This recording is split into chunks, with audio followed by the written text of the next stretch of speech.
Wizz Air's nonstop flight from London to Sphinx International Airport in Cairo, Egypt. People asked to see this video when I did my video on Sphinx International Airport, so if you haven't seen that video, you can check that out on my channel. This video is going to focus on the nonstop flight that I took going from London Luton Airport over to Cairo at the brand new Sphinx International Airport. In this video, I'll talk about booking flights on wizzair.com, baggage policies and what you can bring on board, what the check-in process is like at both London Luton Airport and Sphinx International Airport in Cairo, and what to expect on board the plane and upon arrival. If you don't know me already, my name is Gus and I started the company Egypt Adventures Travel to help more people go to Egypt and have amazing trips. I make customized itineraries, I lead group tours myself. You can get in touch with me anytime by going to my website, egyptadventurestravel.com. Let's jump in and talk about how to book a flight on Wizz Air. I went to wizzair.com where I was able to search for flight options from London Luton Airport over to Sphinx International Airport in Cairo. Wizz Air also flies from other cities like Budapest and Milan over to Sphinx International Airport nonstop, so you have a couple of different options to fly from Europe. You'll notice that London only has select days where Wizz will fly from the airport in London over to Sphinx, so you have to make sure that that works out with your schedule. The prices are listed per leg of the trip, so 80 British pounds to get there, 170 British pounds to get back to London. And then there's the Wizz Air Discount Club, which if you're a member of, you get cheaper rates on your flights. Here are all of these different packages. You don't actually have to select one of these in order to book. Each one adds on an additional amount to the ticket fee, but each one includes extras like checked bags and check-in at the airport, things like that. So that's an option if you want to look into those. I opted not to do any of those and to just take the flights as is. So I hit this green button to continue on my flights, and then it took me to the place to book those tickets without all of these add-ons. Wizz Air charges for other bags like carry-on, rollerboards, or checked luggage, so you need to make sure that you're adding those on right away if you intend to bring those types of bags with you. Otherwise, you're probably going to pay more later on. I just did the basic ticket. I'm getting a backpack that I'm going to put under the seat in front of me. So this is how I booked my ticket. Now let's talk about checking into the Wizz Air flight at London Luton Airport. I got this email in advance of my flight to check in online. It was important for me to use this email to check in online in advance because you have to pay extra if you want to check in at the airport for Wizz Air. So I also decided to select a seat because I wanted to make sure I had a window seat. And then here's another option to add on baggage. You have to pay for any bags that you bring on a Wizz Air flight besides a small backpack. I decided that I did not want to have to pay anything extra to do a bag in the overhead bin or to check a bag. I just did a free backpack that I put under the seat in front of me. And then, of course, there were all these extra add-ons because that's how airlines like Wizz Air make money, by charging for all of these little extra things. So this was the whole process to check in online, and then I got a boarding card. Now I'm going to show you what it was like when I got to the airport with that boarding card on my phone, and I needed to get a boarding pass. I got my boarding card, but now I need to check in physically to get my boarding pass. So that's to go through security and be able to board the plane. So right now I'm here at the check-in. I don't have a bag to check, I just have my backpack. Wizz Air was serious about bags. You could only bring a small backpack on the plane for free. Everything else you had to pay for. This is what the check-in area looked like at London Luton Airport. I had to go in person so they could verify my passport. So good to know that the check-in for the flights only happens 2 hours before the flight. So, well, I'm checked in online, but the checking of the travel documents, my passport to get me my boarding pass, is only done 2 hours before the flight, and I'm too early, so time to go sit and have some coffee and then come back and get my boarding documents. All right, heading back to check in now that it is 2 hours before the flight.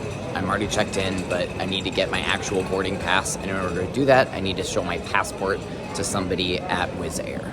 All Alright, so I'm officially back in line, and they said yes, they're checking in for Cairo. It looks like the flight is checking in a little bit before, 2 hours before. Maybe I misheard the original agent. Maybe she told me to come back 3 hours before the flight, which is common. So I am in line. It's about 2 hours and 15 minutes before the flight departure, and I'm going to get my boarding pass. I have my boarding pass. They had to send me to another window to have my passport checked again, and now I am ready to head through security at London Luton Airport and head to the lounge and then get on my Wizz Air flight to Sphinx Airport. The whole process for checking in and having the passport checked took about 20 minutes. I never made it into the lounge. It was full the entire time I waited, so now I am heading out to the gate because it's time to board the Wizz Air flight to Sphinx Airport. Here's a look at the plane that we're going to be on flying to Cairo, and here's me at the gate getting super excited to go to Sphinx International Airport for the very first time. Boarding and everything that led up to it was just like any other airline. Security checks, passport checks, scanning boarding passes, heading out to the gate, waiting in lines, but everything ran really smoothly, just like with any major airport. So here I'm waiting in line to go outside and to actually board the plane. We actually went outside of the terminal and then walked right up to the plane. We didn't even have to get into a bus or anything. So that's what you see people doing right here. They're walking out of the door after everything's been checked for the final time. And then we're just walking right up to the airplane and getting inside. It's time to board. Here we go. I'm sitting toward the back of the plane, so I'm walking over to the back section to board. Here's the back door where I was going to be boarding because my row was toward the back of the plane. And this is a very excited Gus about to take his first Wizz Air flight.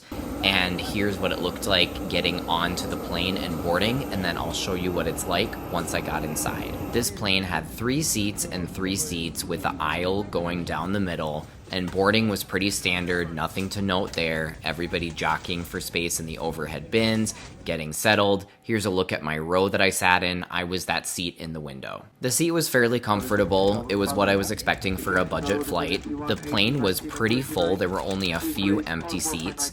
Legroom and all of the things inside of my row felt pretty standard for a budget airline. There wasn't any infotainment system, as you can see, so there's no TV screen or anything like that. There's the tray table pulled down, and here's a look with almost everybody boarded on the plane. The only hiccup that we had was there was an issue happening with the baggage handlers, and the only reason why I knew this is because right out of my window I could look down and I could see the baggage folks arguing or talking about an issue with luggage and checking each bag multiple times. They must have been trying to find one that either wasn't there, or maybe there was one that was there that wasn't supposed to be. So this ended up delaying us by about 30 minutes, which the pilot said. They didn't say why, but I could just see it right out my window. But while we were delayed, I found this really fun article inside Wizz Air's in-flight magazine about bellies en route. Totally other topic, but really, really cool street food tours in Cairo. I also looked at their menu, so you can buy all of these different food items, because on a Wizz Air flight, even if you want to have a sip of water or a cup of coffee, you're going to have to pay for it, but they have all sorts of different options and goodies to buy. And then after that baggage issue was sorted out and we had that half-hour delay, we were off, we started taxiing, and then it was time for us to take off and to take the flight about 5 hours from London over to Giza to Sphinx International Airport. The flight was uneventful, which is what I love when I'm flying. I don't want anything to happen, just everything to happen as usual. In-flight service was only for people who were paying extra, so I opted not to buy anything. And then after about 5 hours, we were flying over Giza with this view of 6th of October, Sheikh Zayed City. And then it was time for us to land at Sphinx International Airport. So here we are on our descent, heading down for me to check out that international airport for the very first time. Again, if you want to see that video, that's a separate video I made that goes over the whole airport, so you can check that out. But here we are landing at Sphinx International Airport, and it's time for me to show you what the arrivals process was like from Wizz Air. Once we landed, we deplaned from the back to the front, so I was one of the last people to get out. Here's the jet bridge that connected our Wizz Air flight to the airport terminal, and then a lot of walking through cordoned off areas in order to get to the passport control and immigration area. This form was given to us, which you'll get on any international flight into Egypt, to fill out with your personal information to give to a border security agent. And then some more walking through the entire airport from our gate all the way until immigration and the visa passport control area. There was this empty duty-free section, which hopefully at one point will be fully stocked for folks who want to do duty-free when they arrive at Sphinx Airport, but for now there was nothing there. And then more walking to finally get through a security check and then get to the passport control area. I always decide to buy my visa to enter Egypt for $25 US or euros or British pounds on arrival. It's just the easiest way in my opinion. So there's the bank counters to buy the $25 visa. Here are ATM machines to get out local currency. And then you have to wait in line to have a border security agent take that sticker, the $25 visa, put it in your passport and stamp it with your date of entry into Egypt.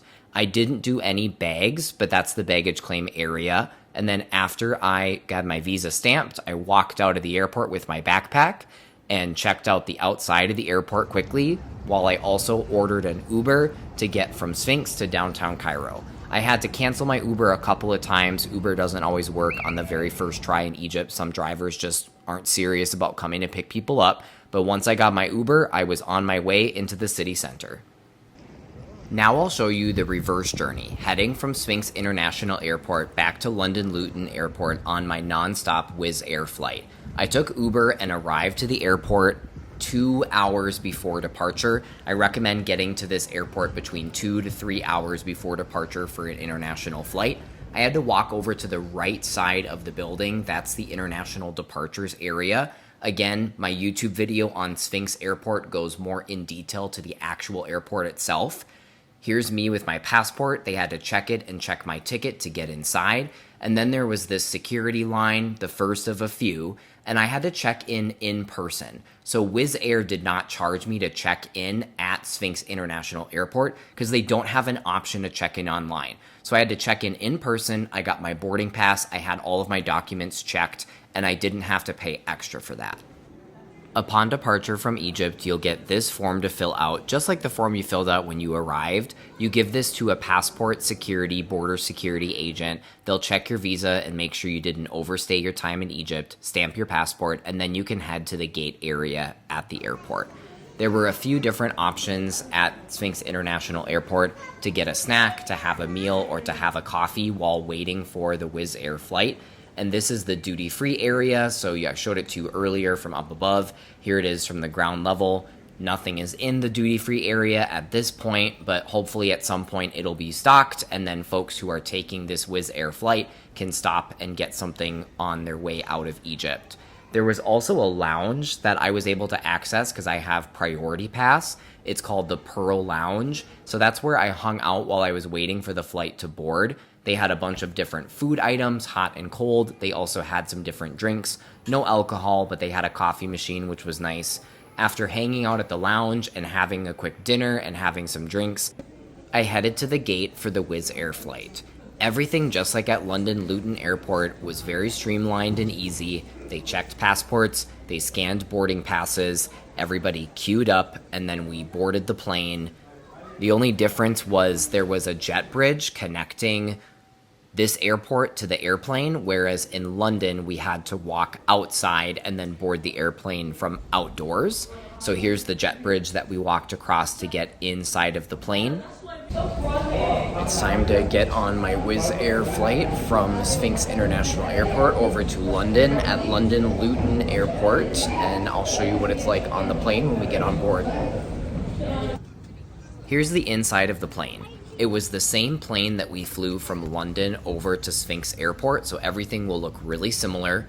The flight was really full, just like the flight from London over to Cairo, and I paid some extra so I could have my window seat to help me sleep.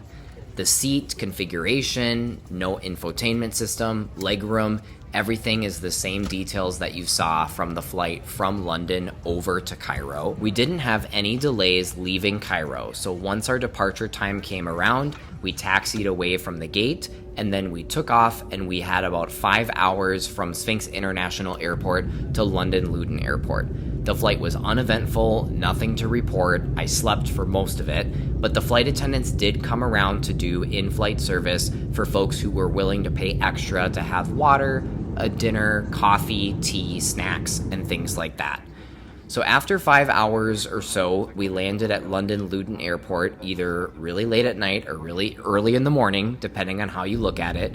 And just like when we got on to the Wizz Air flight from the airport, we had to go outdoors. So we exited out, walked down some stairs, and then walked outside into the terminal. And that was that. I arrived safe and sound to London, no delays, no issues. I had a pretty good experience on this Wizz Air flight, and the flight was less than $300 US, so I'd say it's a pretty good deal. After watching this video, what questions do you have about Wizz Air and flying to Egypt? Or what experiences do you have? Have you flown Wizz Air to Egypt before, and can you share what your experience was like? Leave a comment and let me know. I love hearing from everybody. Thanks for watching. Until the next video.